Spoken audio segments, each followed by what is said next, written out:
The morning sun rose over New Haven, painting the sky in soft colors of orange and pink. It was a beautiful day on the small human colony planet. Children laughed and played in the gardens. Families sat together drinking coffee and talking about their simple lives. Nobody knew that, in just a few hours, everything would change forever.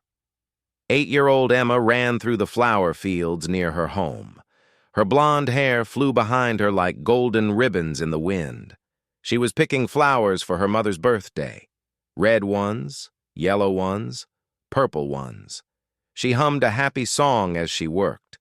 Her small hands were gentle with each flower. She wanted the bouquet to be perfect. Far above, in the darkness of space, something moved. 5 massive ships broke through the clouds. They were black as night, covered in sharp edges and glowing weapons. These were Zelkran warships. The Zelkran Empire was known across the galaxy for one thing. They took what they wanted and they never asked permission. The peaceful colonists looked up in fear. They had no weapons. They were farmers, teachers, shopkeepers, just normal people trying to live quiet lives far from Earth. The colony leader, Michael Chen, quickly activated the emergency communication system. His hands shook as he sent out a distress signal to anyone who might hear. The Zelkran ships landed in the central plaza with a thunderous boom that shook the ground. Dust and smoke filled the air. When it cleared, hundreds of alien soldiers marched out. They were tall, with gray skin and cold, emotionless eyes. Their leader, Commander Vex, walked to the front. His armor was decorated with symbols of his many victories over weaker races. Michael stepped forward, his voice steady despite his fear. "Please, we mean you no harm. We are peaceful people. Take our supplies if you need them, but leave us in peace." Commander Vex tilted his head, studying the human like he was looking at an insect. "Peaceful?" he said with a cruel laugh. "Weakness is what I see. Your colony belongs to the Zelkran Empire now. You will all serve us as slaves." The colonists gasped. Children clung to their parents. Michael's heart pounded, but he tried again. "We can negotiate. There must be another way. We have families here, children." "Children?" Vex interrupted. His eyes narrowed with irritation. "I grow tired of your talking, human." He raised his energy weapon, pointing it randomly at the crowd. Emma had heard the noise and come running from the flower fields. She stopped at the edge of the plaza, still holding her bouquet. Her innocent eyes went wide as she saw the aliens and their weapons. She didn't understand what was happening. She was just a child. Vex's finger moved on the trigger. A blast of purple energy shot through the air. Time seemed to slow down. The beam hit Emma in the chest. The flowers fell from her hands, scattering across the ground in a rainbow of colors. Her small body crumpled to the earth. For one terrible moment, the entire colony was silent. Then Emma's mother screamed. The sound was raw, broken, filled with a pain that no words could describe. Michael fell to his knees beside the child. Tears streamed down his face. "She was just a child," he whispered. "Just a little girl. Why?" Commander Vex holstered his weapon without emotion. "Let this be a lesson. Obey or more will die." His soldiers began rounding up the colonists like cattle. But Michael had managed to do one thing during the chaos. The emergency signal had gone out. Across the vast darkness of space, it traveled. Faster than light, the message raced toward Earth. It carried only a few words, but they would change everything. New Haven colony under attack. They killed a child. They killed Emma. Please, someone help us. The message reached Earth's military command center 3 hours later. In a room deep underground, surrounded by screens and flashing lights, Admiral James Rodriguez received it. He was an old man, with gray hair and tired eyes that had seen too much war. But when he played the message, when he heard about Emma, something changed in his face. He stood slowly from his chair, his jaw tightened, his hands formed fists at his sides. Around him, other officers watched in silence. They all knew what this meant. Admiral Rodriguez walked to a secure console. He entered a code that only 5 people in the entire human government knew, a code that had never been used before, a code that everyone prayed would never be needed. The screen flashed green. One word appeared: authorized. Across Earth's solar system, in hidden places that no one talked about, ancient systems began to wake up. In asteroid fields, massive doors opened for the first time in decades. In the dark spaces between planets, lights flickered on. And, in secret military bases scattered across Earth, soldiers received a message they had trained their whole lives to see. The Retribution and 9,000 other human warships turned toward Zelkran Prime. The journey would take 6 hours. 6 hours for the Zelkran Emperor to realize his mistake. 6 hours for the galaxy to understand that humanity had changed the balance of power forever. And somewhere in that fleet, on a small frigate called the Emma's Light, a crew of volunteers worked in silence. They had all lost children to alien attacks. They had all joined the Guardian fleet hoping for this day. Now it had come, and they would make sure that no parent ever felt their pain again. The Armada moved forward, silent, unstoppable, terrifying. The galaxy trembled. The Galactic Council chamber was located on the neutral station called Unity's Hope. It floated in empty space, far from any star system. Inside the Grand Hall, representatives from 43 different alien species gathered for their monthly meeting. The room was filled with strange beings. Some had scales, some had fur, some were made of energy itself. But today, they all shared one emotion: fear. Chancellor Vorium, a tall insect-like creature from the Mantix Collective, called the emergency session to order. His voice echoed through the chamber. Representatives, we face a crisis unlike anything in galactic history. The human species has revealed a military fleet of unprecedented size and power. In the last 12 hours, they have destroyed 70% of the Zelkran Empire's military forces. Murmurs filled the room. Some species whispered in shock. Others argued loudly. The Zelkran representative, Ambassador Krell, stood up with fury in his eyes. "This is an act of war," Krell shouted. "The humans attacked us without provocation. They are monsters. The Council must condemn them immediately." The human ambassador, an elderly woman named Maria Santos, rose slowly from her seat. She was small compared to most aliens in the room. Her gray hair was tied back neatly. Her face showed years of diplomatic service, but her eyes held something new, something the Council had never seen before: quiet rage. Without provocation? Maria's voice was soft, but it cut through the noise like a blade. "You murdered a child, Ambassador Krell, an 8-year-old girl named Emma. She was picking flowers." Krell waved his hand dismissively. "One casualty in a military operation. It happens. Your species is overreacting." Maria walked to the center of the chamber.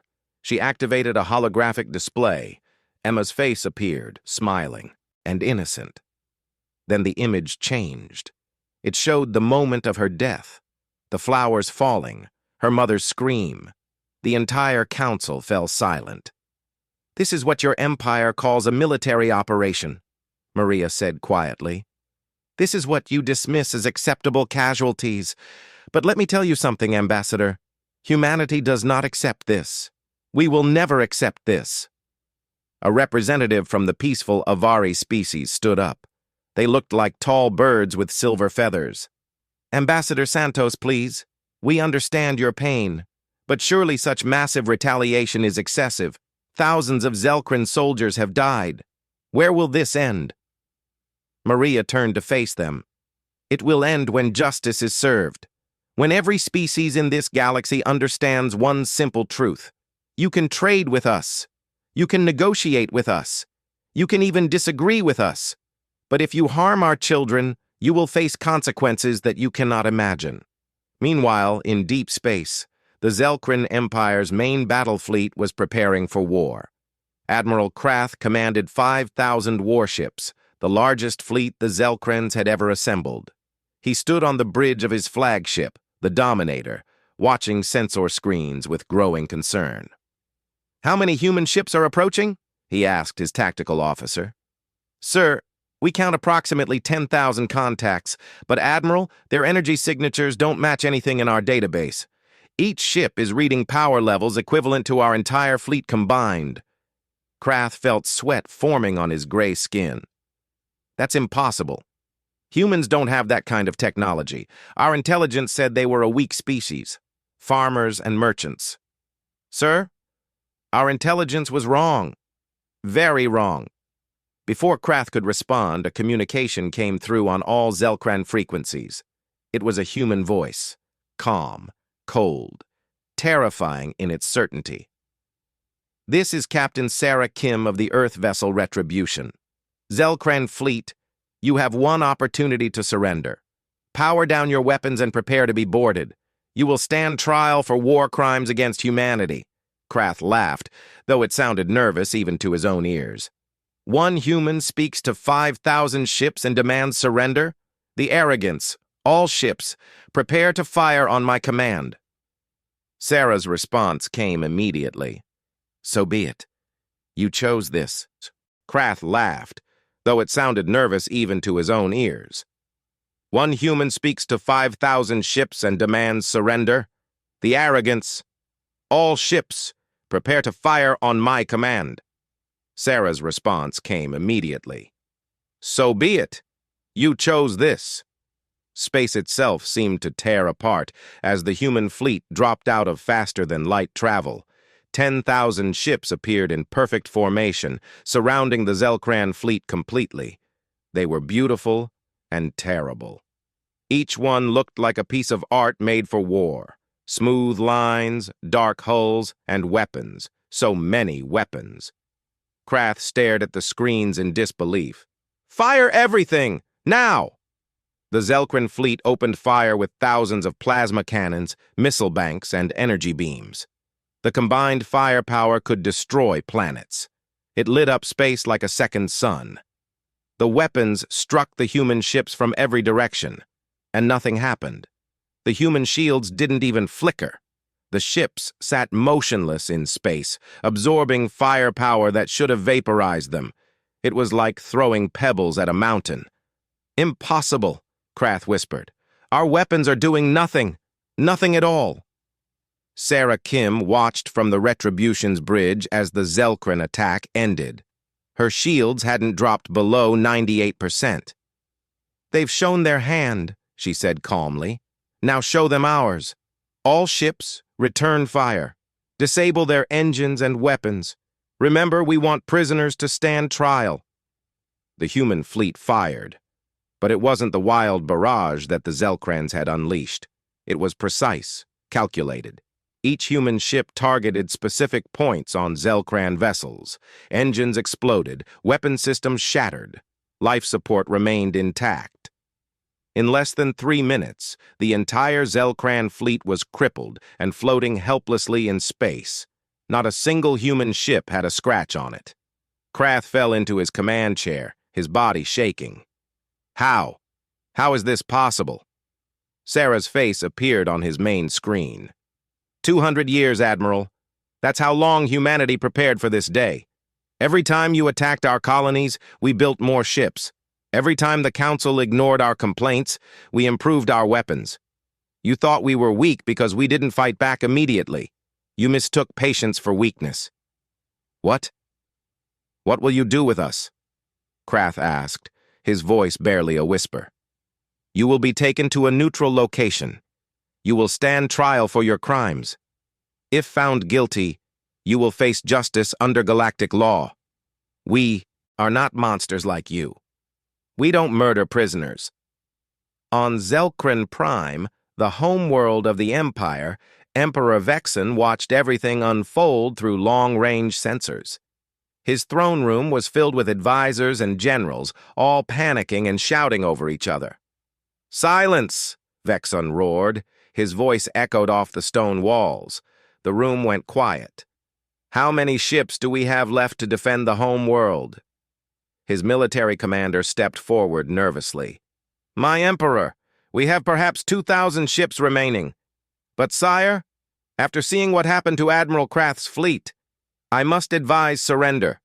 We cannot win this fight." Vexen stood from his throne. He was old, but still powerful. His body was covered in scars from 100 battles. "The Zelkran Empire has ruled this sector for 300 years. We have conquered 30 species. We have never surrendered. Never. But my lord, our people will fight. We are warriors. We do not bow to anyone, especially not to humans." Far across the galaxy, other species watched the situation unfold with growing alarm. In the crystal spires of the Avari homeworld, their council of elders gathered to discuss what this meant. "The humans have been hiding their true strength for centuries," one elder said. "What else might they be hiding?" Another elder responded, "More importantly, what will they do with this power? Will they become conquerors like the Zelkrans?" On the warrior planet of the Kryn, massive beings covered in natural armor discussed the situation very differently. Their war chief, Gormath the Undefeated, watched recordings of the human fleet with something like respect in his eyes. "For years we thought humans were weak because they talked instead of fought," Gormath said to his officers. "But look at this. They built the greatest fleet in the galaxy and never used it. They held back. They showed restraint. That takes true strength." "Should we fear them, War Chief?" one officer asked. Gormath smiled, showing his sharp teeth. "No, we should respect them. And perhaps we should learn from them." In the merchant hub of Torlax Station, the traders were having a different conversation. They saw opportunity. "If humanity has this much military power, imagine what else they have," a Torlax merchant said to his partners. "We need to establish better trade relationships immediately, before other species do." Back in the Galactic Council chamber, the debate had become heated. Some species wanted to condemn humanity's actions. Others argued that the Zelkrans had brought this on themselves. The chamber was chaos. Maria Santos stood in the center, waiting patiently. Finally, Chancellor Vorim called for order. "Ambassador Santos," Vorim said carefully, "your fleet is currently approaching Zelkran Prime. Will Earth destroy their homeworld?" The entire chamber went silent. Every being present held their breath. This was the question that would define humanity's place in the galaxy forever. Maria looked around at all the alien faces staring at her. Some showed fear, some showed curiosity, some showed hope that humanity would be merciful. "Let me tell you a story," Maria began. "When humans first reached the stars, we were excited. We thought we would find friends, partners. Instead, we found empires that saw us as prey. We lost colonies. We lost ships. We lost families. And do you know what we did?" She paused, letting the question hang in the air. "We prepared. We built defenses. We created the Guardian Fleet. But we also made a choice. We decided that even if the galaxy was cruel to us, we would not become cruel ourselves. We would remain who we are." Maria activated another hologram. It showed the human fleet surrounding Zelkran Prime. "Right now, my people could destroy that planet. We have the power. But power without honor is just tyranny. We are not the Zelkran Empire. We will not murder billions of civilians because their leaders made terrible choices." Relief flooded through the chamber. But Maria wasn't finished. Emperor Vexen stood on the balcony of his palace, looking up at the sky. Normally, he could see stars from here, beautiful distant lights that reminded him of his empire's vast reach. But tonight, The stars were blocked by 10,000 human warships that surrounded his planet like a cage of metal and fire. His hands gripped the stone railing so hard that his knuckles turned white. Behind him, his advisors whispered nervously among themselves. They wanted him to surrender. They begged him to save their people. But Vexen was an emperor. Emperors did not surrender. "My lord," his chief advisor said quietly, "the human fleet is hailing us. They are waiting for your response." Vexen turned to face his council. These were the greatest minds in the Zelkron Empire, generals who had won 100 wars, scientists who had built weapons that could crack planets, and now they all looked at him with fear in their eyes. "If I surrender," Vexen said slowly, "the Zelkron Empire dies. 300 years of glory gone. Our ancestors would curse us from the afterlife." "If you don't surrender," his military commander replied, "our children die. Our families die. Everything dies. Is pride worth that cost, my emperor?" For the first time in his long life, Vexen felt truly helpless. He walked back inside the throne room. The walls were covered with paintings of great Zelkron victories. Battles where they had crushed weaker species. Worlds they had conquered. It had all seemed so glorious once. Now it just looked cruel. A communication screen activated without anyone touching it. The humans had overridden his systems. Captain Sarah Kim's face appeared, looking directly at him. "Emperor Vexen," she said. Her voice was not angry. It was calm. That somehow made it worse. "You have 1 hour to decide. Surrender your military forces, or we will destroy every weapon, every ship, every military installation on your planet. Your civilians will not be harmed, but your ability to wage war will end today." Vexen wanted to scream at her, to call her names, to threaten her. But the words died in his throat, because he knew the truth.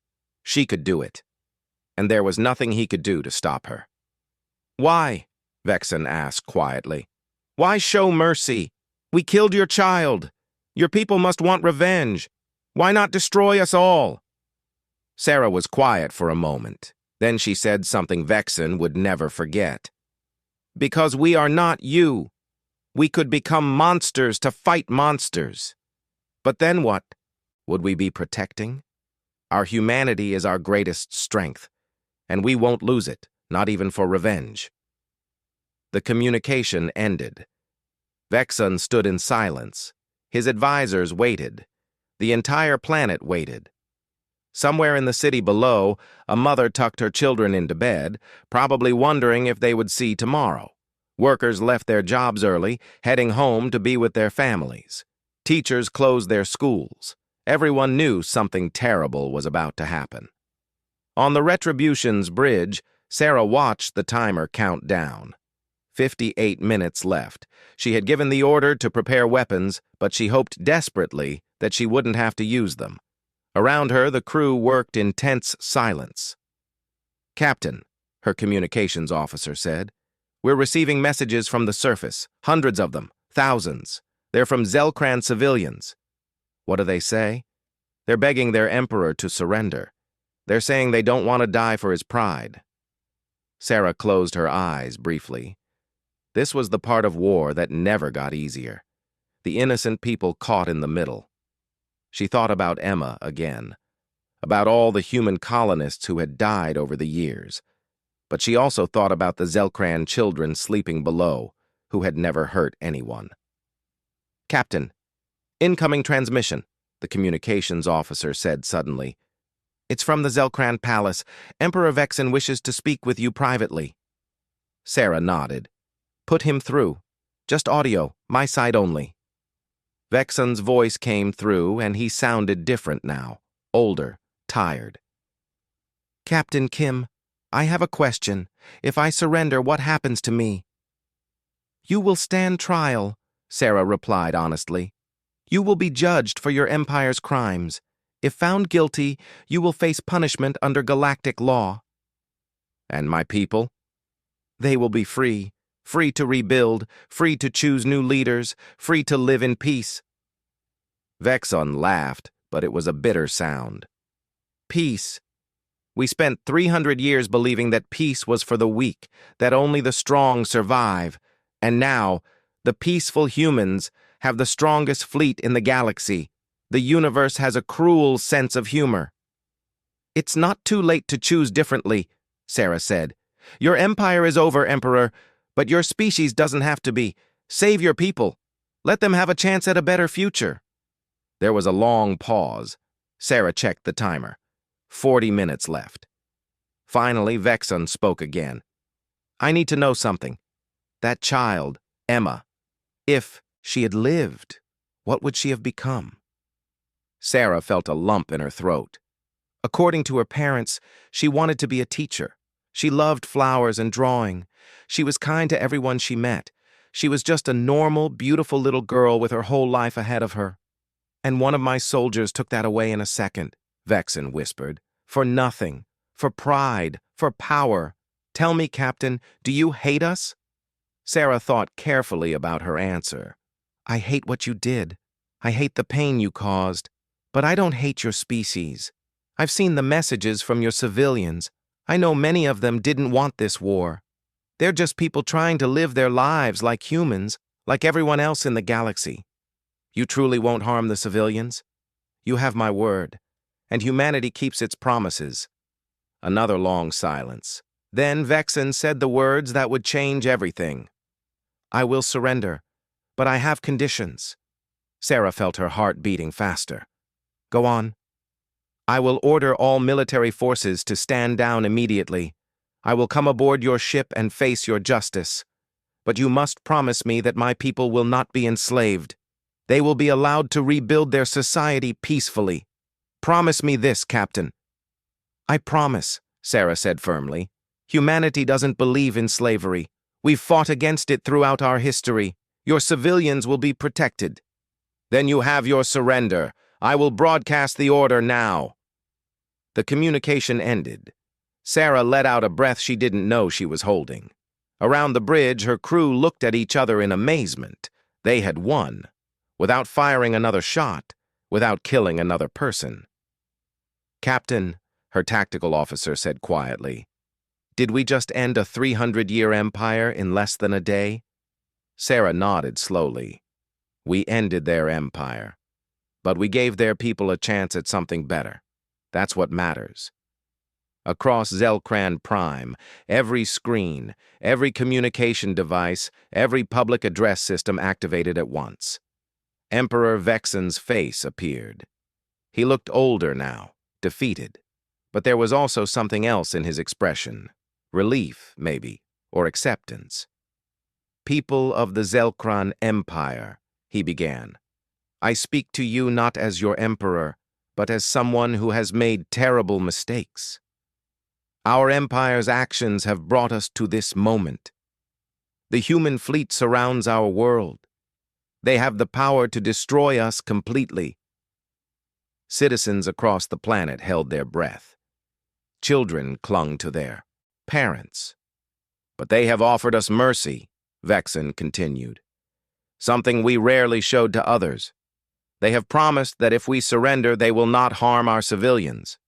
They will allow us to rebuild as a peaceful society. I have decided to accept their terms. Gasps echoed through city streets. Some people cheered with relief, others cried, but everyone understood that their world was changing forever. Effective immediately, I order all Zelkran military forces to power down their weapons and surrender to human custody. I will board the human flagship and face justice for my crimes. My reign is over. But your lives, your futures, those can continue. Choose peace. Choose wisdom. Choose to be better than we were. The broadcast ended. Across the planet, Zelkran soldiers looked at each other in confusion and relief. Slowly, weapon systems powered down. Ships landed. Military bases went quiet. On the Retribution, Sarah watched sensors as thousands of Zelkran military signatures went offline. It's really happening, she whispered. Captain, we have a shuttle launching from the palace. her tactical officer reported. "One occupant. It's Emperor Vexen. He's coming here." Sarah stood up straight. "Have a security team meet him in the landing bay. Treat him with respect, but keep him under guard. And someone contact Admiral Rodriguez. Tell him the war is over." The shuttle landed in the Retribution's massive hangar bay. The doors opened, and Emperor Vexen stepped out. He was not wearing his ceremonial armor. He wore simple clothes. He looked like an old man, not an emperor. A dozen human soldiers surrounded him, weapons ready but not pointed. Sarah walked down from the bridge to meet him personally. When she stood before him, Vexen looked into her eyes. "I expected anger," he said. "I expected to see hatred, but I see only sadness." "War is sad," Sarah replied, "even when it's necessary, even when we win." "What happens now?" "Now you will be taken to a secure location. You will stand trial before the Galactic Council. They will decide your fate." Vexen nodded. "And my people?" "Will be protected. We'll station a small fleet here temporarily to maintain order. We'll help coordinate the transition to a new government, one chosen by your people, not imposed by us." "You could conquer us," Vexen said. "You have the power. Why don't you?" Sarah smiled sadly. "Because that's not who we are. We didn't build the Guardian fleet to conquer. We built it to protect. There's a difference." As guards led Vexen away, Sarah returned to the bridge. Her communications officer looked up with wide eyes. "Captain, you need to see this. Messages are flooding in from across the galaxy. Hundreds of species wanting to establish diplomatic relations with Earth. Trade agreements, defense pacts, cultural exchanges. Everyone wants to be humanity's friend now." Sarah shook her head with a slight smile. "Funny how that works. We spent 200 years asking for respect, for equality. We were ignored. Now we show strength, and suddenly everyone wants to talk." "What should I tell them?"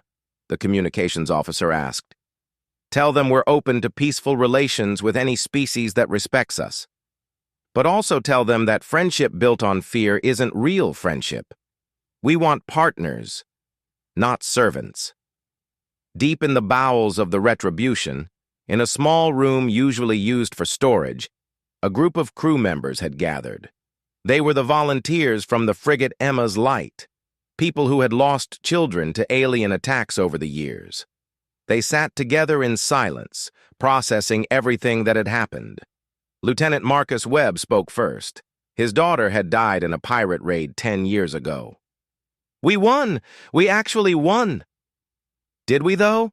asked Ensign Lisa Park. She had lost twin boys in a Zelkran attack 5 years back. "Our children are still gone. Justice doesn't bring them back." "No," Marcus agreed. "But maybe other children will live because of what we did. Maybe Emma's death will be the last time a child dies because someone thought humans were weak." "Do you think it's really over?" another crew member asked. "This war is over," Marcus said. "But there will be others. There are other species out there watching. Some will see our mercy as weakness. Some will test us again. That's why we need to stay ready. The Guardian fleet's job isn't finished." Back on Earth, in the command center where this all started, Admiral Rodriguez watched the news from across the galaxy. Every major news network was covering the story. The fall of the Zelkran Empire, the rise of human military power, the mercy shown at the end. The President of Earth stood beside him. "You did well, James. You ended a war without becoming the villain." Rodriguez shook his head. "I didn't end anything. I just made sure Emma's death meant something. Made sure it would never happen again." "The Council is offering us a permanent seat," the President said. "Equal status with the major powers. They're calling it the greatest shift in galactic politics in 500 years. And it only took one child's death to get their attention," Rodriguez said bitterly. "That's the part that haunts me. We shouldn't have had to show force to get basic respect." "Maybe," the President agreed. "But now we have that respect. The question is, what do we do with it? Rodriguez looked at the screens showing the Guardian fleet, now spreading across the galaxy to maintain peace. We use it to build something better. A galaxy where strength protects the weak instead of exploiting them. Where children can pick flowers without fear. In the Galactic Council chambers, Ambassador Maria Santos addressed the Assembly one final time. Today the galaxy changed, she said, not because humanity sought to change it, but because we refuse to accept injustice anymore. We offer our hand in friendship to any species willing to treat us as equals. We offer our protection to any who face threats they cannot handle alone. But we also offer a warning. She paused, making sure every representative was listening. Never again test humanity's patience. Never again mistake our preference for peace as inability to wage war. We have shown you what we can do. We have also shown you who we are. We hope you remember both lessons. As Maria sat down, the chamber erupted in discussion. The galaxy would be arguing about this day for centuries. But one thing was certain. Humanity had arrived as a major power, and they had done it without losing their soul. On New Haven Colony, where this all started, the survivors gathered around Emma's grave. They had built a beautiful memorial in the flower fields where she died. Fresh flowers covered the ground, brought by people from across the colony. Michael Chen, the colony leader, stood before the memorial. Emma's death should never have happened. Nothing can justify it. Nothing can make it right. But because of her, because of what her death awakened, no other colony will face what we faced. The galaxy knows now that human children are protected, that humanity will fight for its own. He placed a flower on the memorial. Rest in peace, little one. Your sacrifice saved millions. That doesn't make it fair, but it makes it meaningful. As the sun set over New Haven, as the human fleet maintained its vigil over Zelkran Prime, as the galaxy adjusted to its new reality, one thing became clear. The age of others treating humanity as weak was over. The Guardian fleet had awakened, and it would never sleep again. The Zelkran homeworld looked different now. Human ships still filled the sky, but something had changed in the atmosphere below. The fear was fading, replaced by something unexpected: hope. In the capital city's central plaza, thousands of Zelkran civilians gathered. Not for war, not for conquest, but for something their species hadn't done in 300 years. They were voting for new leaders. Human peacekeepers stood at the edges of the crowd, watching carefully but not interfering. This was the Zelkran's choice to make. Captain Sarah Kim walked through the streets with a small security detail.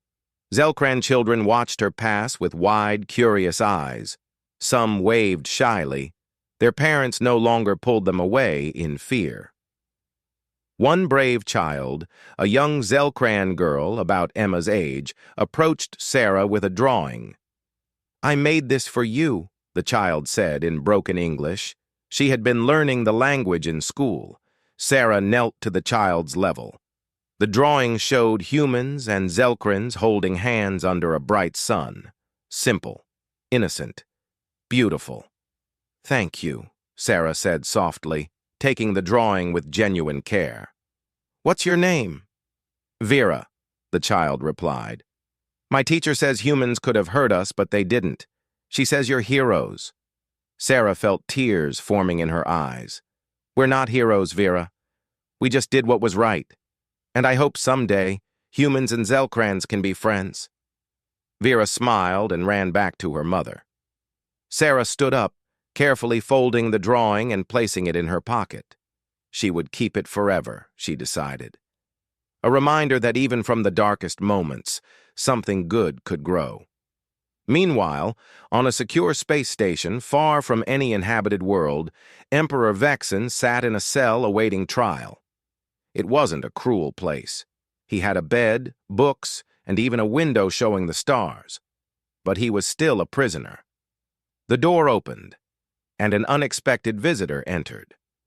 Admiral Rodriguez. Vexen stood slowly, surprised. I didn't expect to see Earth's military leader visiting a war criminal. Rodriguez sat down on the simple chair across from Vexen's bed. I needed to understand something. When your soldier killed Emma, did you give that order, or did he act alone? Vexen was quiet for a long moment. Commander Vex acted on his own initiative, but he acted according to the culture I built, the empire I created. I taught my people that other species were beneath us, that mercy was weakness.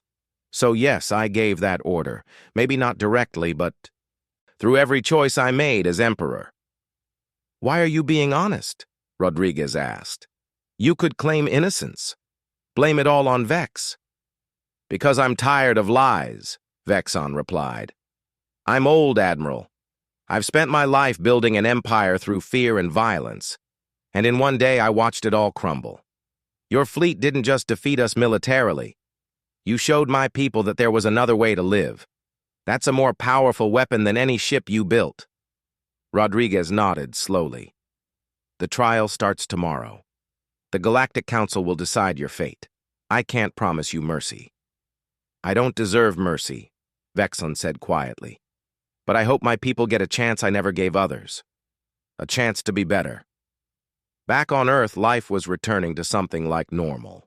But Earth itself had changed. The secret was out. The Guardian fleet was no longer hidden.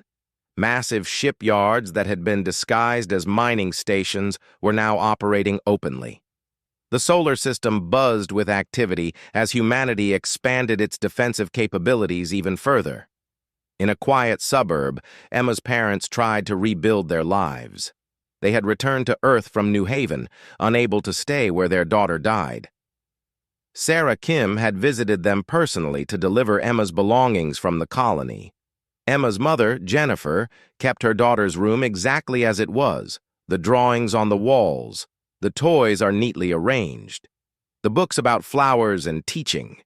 Sometimes she would sit in there and cry. Sometimes she would sit in silence, remembering. One morning there was a knock on the door.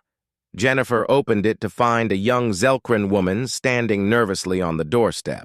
She was dressed in simple civilian clothes. Behind her stood two human security officers who had accompanied her. Mrs. Harrison, the Zelkran woman said in careful English, my name is Kalira. I was one of Commander Vex's junior officers. I was there when it happened. Jennifer's hands shook. Her first instinct was to slam the door, to scream, to rage at this alien who represented everything that had taken her daughter. But something in the woman's eyes stopped her. Guilt. Deep, terrible guilt. Why are you here? Jennifer asked, her voice barely a whisper. Because I need you to know, Kalira said, tears streaming down her gray face. I tried to stop him. I saw your daughter with the flowers. I saw her smile. And when Commander Vex raised his weapon, I shouted for him to stop. But I was too junior, too weak. I couldn't save her. And I've carried that guilt every day since. You want forgiveness? Jennifer's voice was cold. No, Kalira said quickly. I don't deserve that. I just wanted you to know that not all Zelkrans supported what happened. Many of us were horrified. Your daughter's death changed us. It made us question everything we believed about our empire. I resigned from the military the next day. I've spent every day since working to help my people transition to peace. Jennifer stared at this alien woman crying on her doorstep. Part of her wanted to hate Kalira, but she was so tired of hate. It hadn't brought Emma back. It hadn't made the pain less. Come in, Jennifer finally said. Tell me about that day. Tell me everything. I need to know. As Kalira stepped inside, Emma's father, David, came into the room. He froze when he saw the Zelkran, but Jennifer took his hand and squeezed it gently. Together they sat down to hear the story. It would hurt, but it could also begin to heal. Across the galaxy, other stories were unfolding. The warrior Kryn had formally requested a military exchange program with humanity. They wanted to learn human tactics, human strategy, but more than that, they tried to understand how humankind balanced strength with honor. War Chief Gormath stood in a training facility on Mars, watching human Marines' combat drills. He was impressed by their efficiency, their teamwork. But what surprised him most was what happened after the drill ended. The human commander didn't yell at soldiers who made mistakes. Instead, she pulled them aside and patiently explained what went wrong and how to improve. She encouraged them, supported them. This was so different from Kryn training, where weakness was punished harshly. "Your soldiers respect their commander," Gormath observed to the human general beside him. "But they do not fear her. How can you maintain discipline without fear?" General Patricia Stone smiled. "Fear makes soldiers who follow orders. Respect makes soldiers who think, adapt, and take initiative. In a real battle, I can't be everywhere. I need warriors who can make good decisions on their own." Gormath considered this. "My people have always believed that strength comes from dominance, but your fleet is stronger than ours, and you lead through respect. Perhaps we have been wrong." "Strength has many forms," Stone replied. "The strongest person isn't always the one who can hit hardest. Sometimes it's the one who knows when not to hit at all." These words would echo through Kryn culture for generations. They began changing their military training, their culture, their entire approach to warfare. Humanity had not just defeated the Zelkran Empire. They had started a revolution in how the galaxy thought about power itself. On Unity's Hope Station, the Galactic Council trial of Emperor Vexen began. The chamber was packed with representatives from dozens of species. Human media broadcast the trial across Earth and all its colonies. Zelkran citizens watched nervously, wondering what fate awaited their former emperor. The prosecution presented evidence of 300 years of Zelkran aggression, conquered worlds, enslaved species, destroyed civilizations. The list of crimes was staggering. Vexen sat quietly through it all, not defending himself, not making excuses. When it was time for him to speak, Vexen stood before the council. He looked at all the faces staring at him with judgment in their eyes. He deserved that judgment. "I have no defense," Vexen said. "Everything the prosecution said is true. I built an empire on cruelty. I taught my people that might makes right. I created a culture where someone like Commander Vex could kill a child and think it was acceptable. My only request is that you remember one thing." He paused, looking directly at the human delegation. "The humans had every reason to destroy my entire species. They had the power. They had the justification, but they chose mercy. They chose to give my people a chance to change. That choice taught me more about true strength than 300 years of conquest ever did. Whatever punishment you give me, I accept it. But please, let my people continue their journey toward becoming better. They deserve that chance." The council deliberated for 3 days.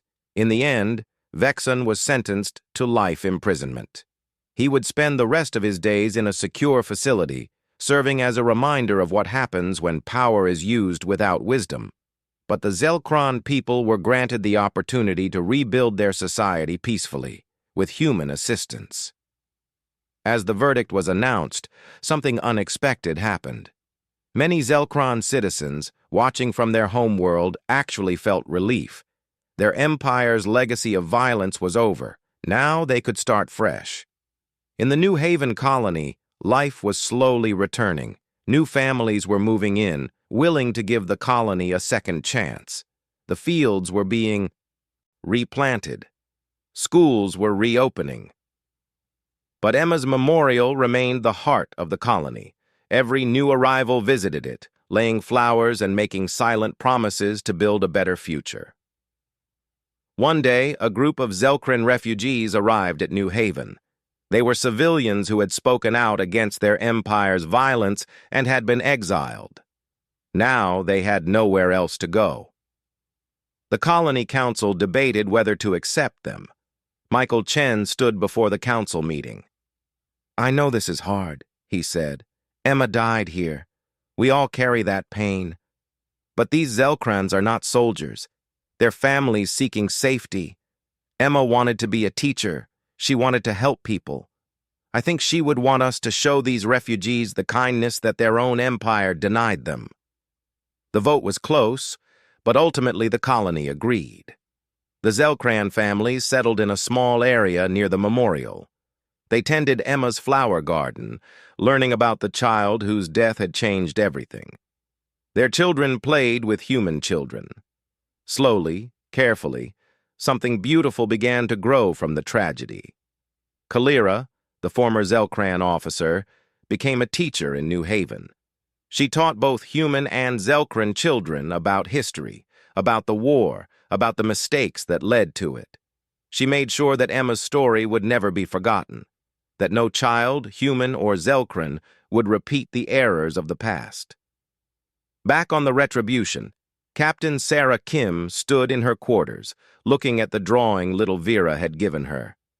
It hung on her wall now, alongside commendations and awards from the military. But that straightforward child's drawing meant more to her than any medal. Admiral Rodriguez contacted her on a secure channel.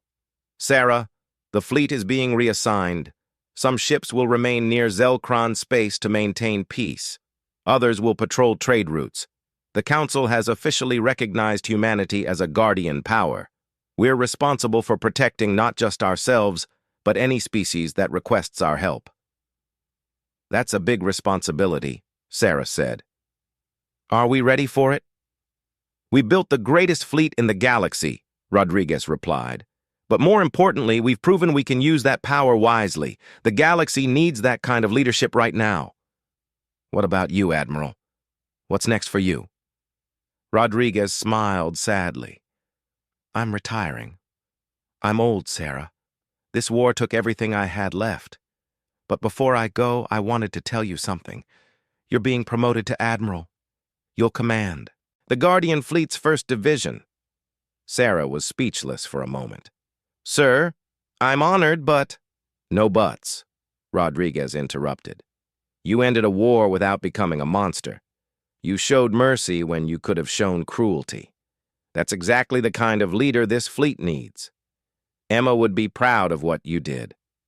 I know I am." After the communication ended, Sarah sat quietly in her quarters.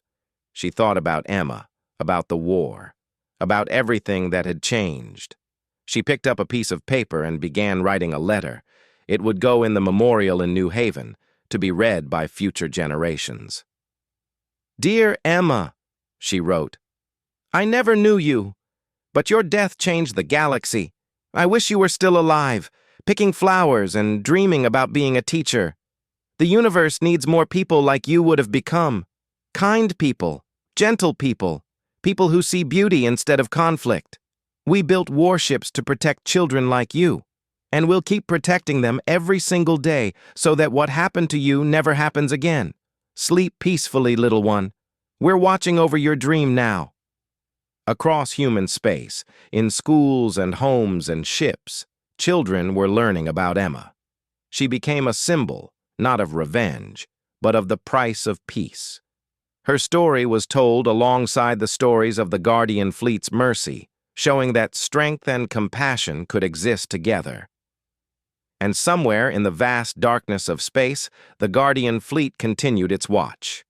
10,000 ships spread across the galaxy. Silent, powerful, ready. They were humanity's shield. But more than that, they were humanity's promise. A promise that the innocent would be protected, that bullies would face justice, that peace was always the first choice, but never the only option. The war had ended not with the destruction of an enemy, but with the transformation of a galaxy. Humanity had shown that the most potent weapon wasn't a ship or a gun. It was the wisdom to know when to use power and when to show restraint. Emperor Vexen, in his prison cell, looked out at the stars and wondered if other species were learning the same lesson. He hoped so. Because the galaxy didn't need more empires built on fear. It required more species like humanity. species that were prepared for war but worked for peace. And Emma, the little girl who just wanted to pick flowers, had somehow taught the entire galaxy that lesson. Her death had been senseless and wrong, but her legacy would save millions of lives in the years to come. That didn't make it fair, but it made it meaningful. And sometimes, in a cruel universe, meaning was the best anyone could hope for. 3 years had passed since the day Emma died. 3 years since the Guardian fleet emerged from the shadows and changed the galaxy forever. The universe was different now. Better in some ways, more complicated in others, but definitely different. On Earth, in a peaceful cemetery on a hillside overlooking the ocean, a ceremony was taking place. Emma's parents, Jennifer and David Harrison, stood beside a new monument. It wasn't just for their daughter anymore. It was for all the children, human and alien, who had died in conflicts across the galaxy. The monument was simple but beautiful, a statue of a child holding flowers looking up at the stars with hope in her eyes. Representatives from 40 different species attended the ceremony. Even Kalira was there, standing quietly in the back. She had become a voice for peace in the new Zelkran government, working tirelessly to rebuild her species' reputation. She visited Emma's memorial in New Haven every month, bringing flowers and teaching children about the cost of violence. Jennifer Harrison stepped forward to speak. Her voice was stronger now than it had been 3 years ago. The pain would never entirely go away, but she had learned to carry it differently. "My daughter wanted to be a teacher," Jennifer began. "She wanted to help children learn and grow. She never got that chance. But in a way, Emma taught the greatest lesson the galaxy has ever learned. She taught us that every life matters, that children are not acceptable casualties, that peace is worth fighting for." She paused, looking at the faces in the crowd. Humans, Zelkrans, Kryn, Avari, and dozens of other species all standing together. Emma's death could have started an endless cycle of revenge. Humans could have become conquerors. We could have used our pain as an excuse to hurt others. But we chose differently. We chose to honor Emma's memory by protecting life, not destroying it. And I'm proud of that choice, even though it will never bring my daughter back. David Harrison placed flowers at the base of the monument. Then, one by one, representatives from each species did the same. Soon, the memorial was surrounded by flowers of every color imaginable, a rainbow of remembrance. Far away on Zelkran Prime, similar ceremonies were happening. The Zelkran people had declared this day a holiday, not a celebration, but a day of reflection. Schools taught children about the old empire's mistakes and the new government's commitment to peace. In the center of the capital city, where Emperor Vexen's palace once stood, there was now a park. And in that park, a sister monument to Emma's stood, reminding everyone of the child whose death had freed them from their own darkness. Young Zelkrans, born after the war, grew up in a completely different world than their parents had known. They learned cooperation instead of conquest. They studied diplomacy instead of domination. The change wasn't easy. Many older Zelkrans struggled to adapt, but slowly, generation by generation, the species was transforming. In the Galactic Council chambers, Ambassador Maria Santos was addressing the whole assembly. She was older now, her hair completely white, but her eyes still held that fierce determination. 3 years ago, humanity revealed the Guardian fleet, Maria said. Some of you feared we would become the next great empire. Some worried we would use our power to dominate others. I'm here today to report on what we've actually done. She activated a holographic display showing the galaxy. Hundreds of small lights appeared, marking human fleet positions. The Guardian fleet has responded to 62 requests for assistance from 28 different species. We've protected trade routes from pirates. We've evacuated colonies threatened by natural disasters. We've mediated disputes between rival governments. And we've done all of this without asking for territory, without demanding tribute, without seeking to control anyone. She looked around the chamber. Humanity didn't want to be the galaxy's police force. We just wanted to live in peace. But when we saw others suffering the way we suffered, we couldn't look away. So yes, we use our strength, but we use it to protect, not to conquer. The Avery representative stood, her silver feathers shimmering in the light. Ambassador Santos, on behalf of my people, I want to thank humanity. Last year, when the plague struck our homeworld, human medical ships arrived within days. You shared your research freely. You asked for nothing in return. You saved millions of Avari lives. We will never forget that kindness. One by one, other representatives stood to share similar stories. The peaceful merchant Torlax, whose trade convoys were now safe thanks to human patrols. The small Valix colony had been evacuated when their sun became unstable. The Kryn warriors had learned new ways of thinking from human military exchanges. But not everyone was happy. In the shadows of the galaxy, in places where the Council's light didn't reach, some species watched humanity's rise with jealousy and fear. They had built their own power on the weakness of others, and humanity's example was making that more challenging. On a dark station in lawless space, a gathering of warlords and crime lords met in secret.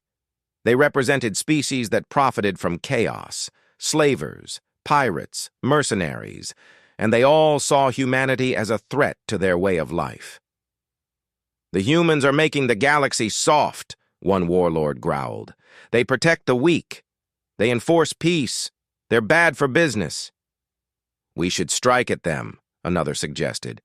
Show them they can't control everything. But an older, wiser crime lord shook his head. Did you not see what happened to the Zelkran Empire? The humans destroyed 300 years of military power in a single day. And they did it with mercy. Imagine what they would do to us if we truly angered them. So we do nothing? The first warlord asked angrily. We adapt, the old crime lord replied. We operate in spaces humanity doesn't watch. We're patient. Empires always fall eventually. Even the Guardian fleet can't be everywhere at once. He was right about that. Despite their power, humanity faced a constant challenge. The galaxy was vast. There were thousands of worlds, millions of ships, countless places where injustice could hide. The Guardian fleet was spread thin, trying to be everywhere, help everyone. Admiral Sarah Kim, now commanding the 1st Division of the Guardian fleet, felt this pressure every day. She stood on the bridge of the Retribution, reviewing reports from across her sector. There were 3 distress calls currently active. She only had enough ships to respond to 2 of them immediately. How do we choose? Her executive officer asked quietly. How do we decide who gets help and who has to wait? Sarah rubbed her tired eyes. We do our best. We respond to the most urgent cases first. And we train more crews, build more ships, and expand our capacity. But you're right. We can't save everyone. That's the hard truth we have to live with. It was a truth that haunted many in the Guardian fleet. They had the power to change the galaxy, but not unlimited power. They still had to make impossible choices, still had to accept that some people would suffer while they were helping others. On New Haven Colony, now a thriving community of humans and Zelkrans living together, Emma's memorial had become something unexpected. It had become a place where people came to resolve conflicts peacefully. When neighbors had disputes, they would sit by the monument and talk through their problems. Something about that place, about Emma's story, made people want to find peaceful solutions. Michael Chen, now quite old, spent most of his days at the memorial. He had become the unofficial keeper of Emma's story, making sure new generations understood what happened and why it mattered. One afternoon, a young human boy, maybe 9 years old, approached him. Mr. Chen, my teacher, said you knew Emma. What was she really like? Michael smiled, remembering. She was kind. She loved flowers and animals. She would share her lunch with anyone who forgot theirs. She was just a normal little girl with a big heart. Was she scared when she died? The boy asked. Michael paused, choosing his words carefully. I don't think she understood what was happening. It was swift, but yes, I think she was probably scared. That's why it was so wrong. Children should never have to be scared like that. My dad's in the Guardian Fleet, the boy said proudly. He says he fights so kids like me don't have to be scared.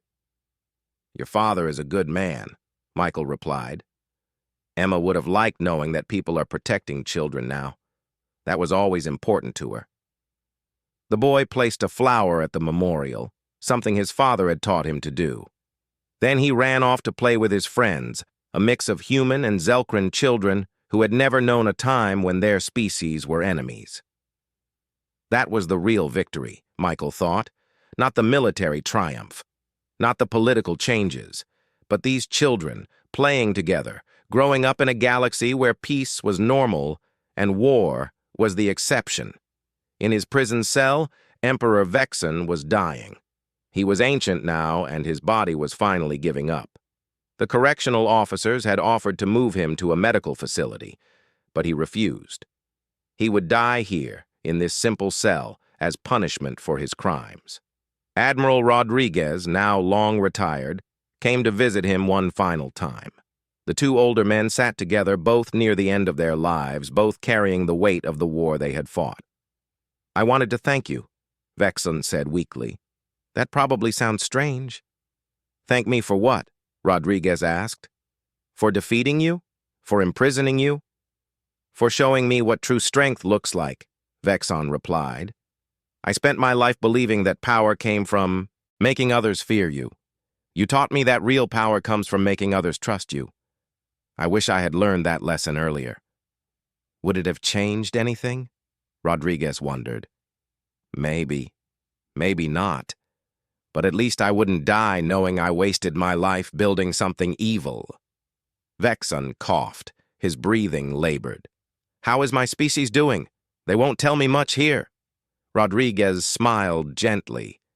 They're thriving. Birth rates are up. Education is expanding. They're trading peacefully with dozens of species. Your people are happy, Vexen. Happier than they ever were under your empire. Good, Vexen whispered. Then maybe my death can mean something too. Maybe I can be remembered as the last emperor of the old way. The one whose failure allowed something better to grow.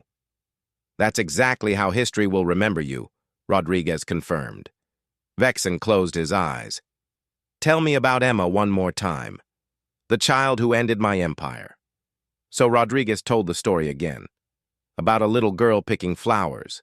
About her smile. About her dreams of becoming a teacher. About how her death had awakened humanity's sleeping strength and changed the galaxy forever. Vexen died peacefully that night listening to that story. Despite everything he had done, Rodriguez felt a strange sadness.